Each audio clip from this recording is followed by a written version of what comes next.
Samedi 11 juillet, les 112 élus communautaires du pays de Montbéliard étaient réunis pour élire leur président. Afin de respecter la distanciation liée au Covid-19, c'est à l'Axone, équipement communautaire, que s'est tenu ce premier conseil présidé par le doyen Albert Matograbo, maire de Sochaux. C'est la première fois que je préside le conseil d'agglo, mais je vous assure que la prochaine fois, ça ira beaucoup mieux.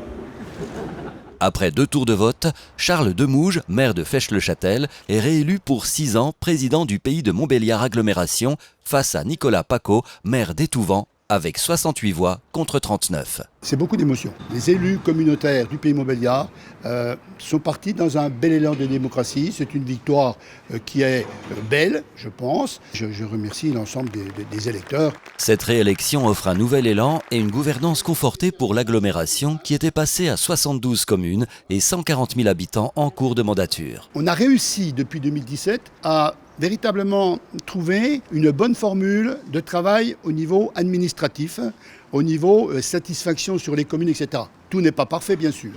Mais je pense que là, on a réussi. Par contre, ce qu'on n'avait pas réussi, c'était la gouvernance. On n'avait pas réussi la gouvernance. Pourquoi ? Parce que ça s'est opéré en milieu de mandat, avec des communautés de communes qui viennent sur cette agglomération qui était déjà puissante.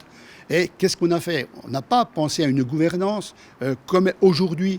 On a colmaté avec les gouvernances existantes.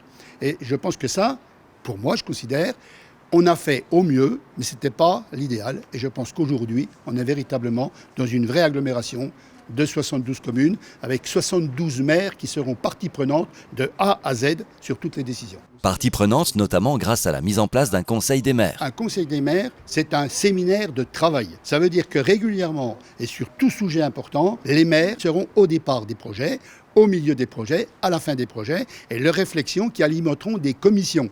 Et ces commissions vont travailler, leur faire des retours, avant de prendre les vraies décisions au conseil de communauté. 15 vice-présidents ont également été élus lors de cette séance.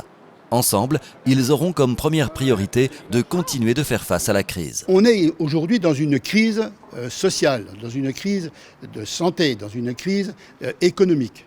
L'objectif, c'est déjà de travailler dans ce cadre-là avec les difficultés. Ça veut dire aussi que certainement des investissements qui étaient prévus, il ne faudra pas les abandonner, mais les faire glisser dans le temps. On ne va pas pouvoir tout faire maintenant.